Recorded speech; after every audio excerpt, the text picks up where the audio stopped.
നമസ്കാരം. ഇന്നിവിടെ തെങ്ങ് മുറിച്ചിട്ടുണ്ട്. അപ്പോൾ ഈ തെങ്ങിൻ്റെ എല്ലാ സാധനങ്ങളും നമ്മൾ ഉപയോഗപ്രദമാണ് അല്ലേ. അപ്പോൾ നമ്മുടെ ഈ തെങ്ങിൻ്റെ പൂക്കുല അത് പണ്ട് മുതലേ ആളുകൾ പ്രസവരക്ഷയ്ക്കും അതുപോലെ നടുവേദനയ്ക്കുമൊക്കെ ഉപയോഗിച്ച് പോന്നിരുന്ന ഒന്നാണ്. അപ്പോൾ വീട്ടിൽ നമ്മളുണ്ടാക്കുമ്പോൾ മരുന്ന് വലിയ വലിയ മരുന്ന് കൂട്ടുകളൊന്നും ചേർക്കില്ല, സാധാരണ പോലെ ഉണ്ടാക്കാറ്. അപ്പം ഞാനുണ്ടാക്കുന്ന ഒരു രീതി നിങ്ങൾക്ക് കാണിച്ചു തരാം. അപ്പം ഇന്ന് ഞാനിവിടെ തെങ്ങിൻ പൂക്കുല കണ്ടപ്പോൾ തെങ്ങിൻ പൂക്കുല ലേഹ്യം ഉണ്ടാക്കാമെന്ന് വിചാരിച്ചു. അപ്പം നമുക്കതൊന്ന് കണ്ടാലോ. അപ്പം നമുക്കിതൊന്ന് പരുകി നോക്കിയാലോ. ഞാൻ ഈ പൂക്കുല കണ്ടാൽ തീരെ വിടാറില്ല, ഒക്കെ പരുക. ഈ മൂത്ത കൊലകൾ അധികം എടുക്കാറില്ല ആരും, പക്ഷേ ഇത് എടുത്തിട്ട് ചതച്ച് പിഴിഞ്ഞാൽ നീര് ഒഴിച്ചിട്ടുണ്ടെങ്കിൽ നല്ലതാണ്. അതുപോലെ ഈ ചെറിയ കൊലയാണ് ഏറ്റവും നല്ലത്. ഇതുപോലത്തെ ചെറിയ പൂക്കുലകളാണ് നല്ല ഗുണമുള്ളത്. അപ്പോൾ തണ്ടൽ വേദനയ്ക്കൊക്കെ വിശേഷപ്പെട്ടതാണ്. അപ്പോൾ ഇത് പൂക്കുല നമുക്ക് വരിക. പൂക്കുല നല്ല പൂക്കുല, ഇതേപോലത്തെ പൂക്കുല വരികാനെടുക്കുക. തണ്ടൽ വേദന പൂക്കുലരെ അരി കണ്ട ഇതിങ്ങനെയാണ് പൊളിച്ചെടുക്കുക. അത് പൊളിച്ച വഴിക്ക് തന്നെ അരച്ചെടുക്കണം, അല്ലെങ്കിൽ ഇത് പെട്ടെന്ന് ചോന്ന നിറാവും. അപ്പോൾ ഇത് വേഗം തന്നെ നമുക്ക് അരച്ചെടുക്കാം.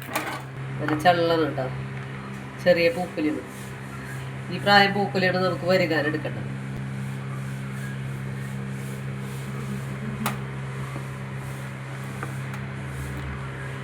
അതുപോലത്തെ ഇളം പൂക്കുലയാണ് നല്ല കുറേശ്ശെ മിക്സിയുടെ ജാറിലേക്ക് ഇട്ടിട്ട് നാളികേരപ്പാൽ രണ്ടാം പാലാണ് ഇടാം. രണ്ടാം പാൽ ഒഴിച്ചിട്ട് അരച്ചെടുക്കുന്നത്, നല്ല പോലെ അരച്ചെടുക്കണം.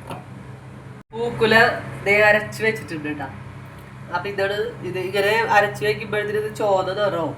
അപ്പം ഇത് പെട്ടെന്ന് തന്നെ വരികണം. അപ്പം അതിന് വേണ്ടിയിട്ട് നമ്മൾ നല്ല തൻപാൽ എടുത്തിട്ടുണ്ട്. എങ്ങനെ രണ്ടാം പാലിലാണ് ഈ പൂക്കുല അരച്ചത്. തൻപാലാണ്, പിന്നെ ശർക്കര വേണം, അതുപോലെ നല്ല ജീരകം, മഞ്ഞൾപ്പൊടി, പിന്നെ നമുക്ക് കുറച്ച് അരിപ്പൊടി കൂടി വേണം.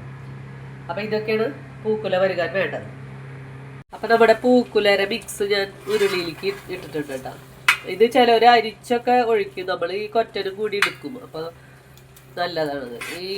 ഇതിങ്ങനെ ഇതിലേക്ക് നമുക്ക് തേങ്ങാപ്പാൽ കുറച്ച് ചേർത്ത് കൊടുക്കാം. തേങ്ങാപ്പാൽ കൂടി ചേർത്ത് നല്ലപോലെ ഒന്ന് മിക്സ് ചെയ്യണം.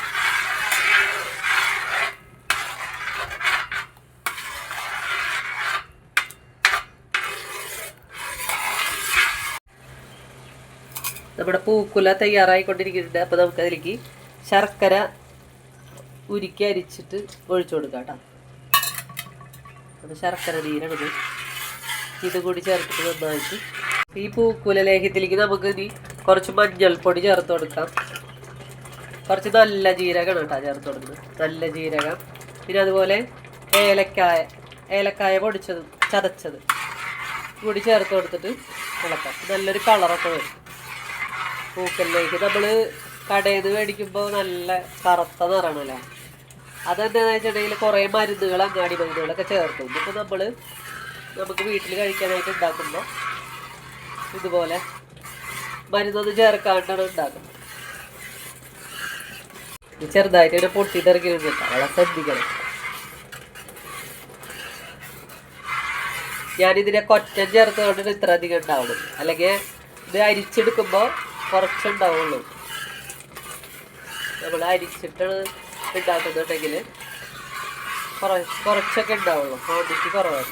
ഇത് കൊറ്റന് ഇതിങ്ങനെ അലുവ പോലെയൊക്കെ എടുക്കാൻ വേണ്ടിയിട്ട് നമ്മൾ കുറച്ച് അതിലേക്ക് അരിപ്പൊടി കുറച്ച് ചേർത്താൽ മതി, 1-2 സ്പൂൺ ആയാലും മതി. കുറച്ച് അരിപ്പൊടി ചേർത്ത് കൊടുക്കുന്നുണ്ട്. അപ്പം നമുക്കത് അലുവ പോലെ വരികെടുക്കാം. ഒന്നായി ഇളക്കി കൊടുക്കണം, കട്ട ഊറ്റതിന്. അരിപ്പൊടി കട്ടയാവരുത്, നന്നായിട്ട് ഇളക്കി കൊടുക്കണം, നന്നായിട്ട് മിക്സ് ചെയ്യണം. ഇപ്പം നല്ല അലുവേര രൂപത്തിലായി വരുന്നുണ്ട്. അപ്പം നമുക്ക് ഇതിലേക്ക് കുറച്ച് നല്ലോണം നെയ്യ് ചേർത്ത് കൊടുക്കാം.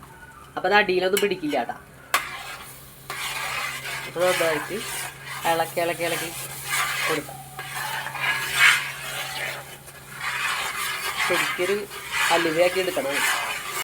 അപ്പോൾ നമ്മുടെ പൂക്കുല വരികയത് ഒരു പാകത്തിനായി വരുന്നുണ്ട് കേട്ടോ. ഇത് നല്ല എണ്ണ തെളിഞ്ഞ് വരും, അപ്പോഴാണ് ഇതിൻ്റെ പാകം.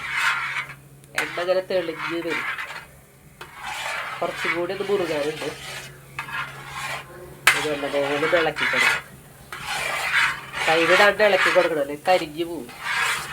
നന്നായിട്ട് ഇളക്കി കൊടുക്കണം കേട്ടോ. അപ്പം നമ്മുടെ പൂക്കുല ലേഹ്യം ഇടാം. ഉരുണ്ട് നല്ല ഉരുണ്ട് വന്നിട്ടുണ്ട്. എണ്ണയൊക്കെ തെളിഞ്ഞ് ഉരുണ്ട് വന്നിട്ടുണ്ട്. അപ്പം ഇതാണ് ഇതിൻ്റെ പാകം. ഇത് നമുക്ക് നെയ്യ് വരട്ടിയ ഒരു പ്ലേറ്റിലേക്ക് മാറ്റാം. അപ്പോൾ പൂക്കുലേനെ ഞാൻ പ്ലേറ്റിലേക്ക് ഇങ്ങനെ അലുവ പോലെ നിരത്തി വെച്ചിട്ടുണ്ട് കേട്ടോ. അപ്പം നമ്മുടെ പൂക്കുല ലേഹ്യം തയ്യാറായി. പൂക്കുല ലേഹ്യം ഇത് ആരോഗ്യത്തിന് വളരെ നല്ലതാണ്. എല്ലാവരും ഉണ്ടാക്കി കഴിക്കാം. വെറുതെ തെങ്ങ് മുറിക്കുമ്പോഴൊക്കെ പൂക്കുല കിട്ടിയാൽ ഇതേപോലെ ഉണ്ടാക്കി നോക്കുക. കുറച്ച് കഷ്ടപ്പെടണം, എന്നാലും കുഴപ്പമില്ല. ഇത് ശരീരത്തിന് വളരെ നല്ലതാണ്. വീഡിയോ എല്ലാവർക്കും ഇഷ്ടപ്പെട്ടു എന്ന് വിചാരിക്കുന്നു. Thank you.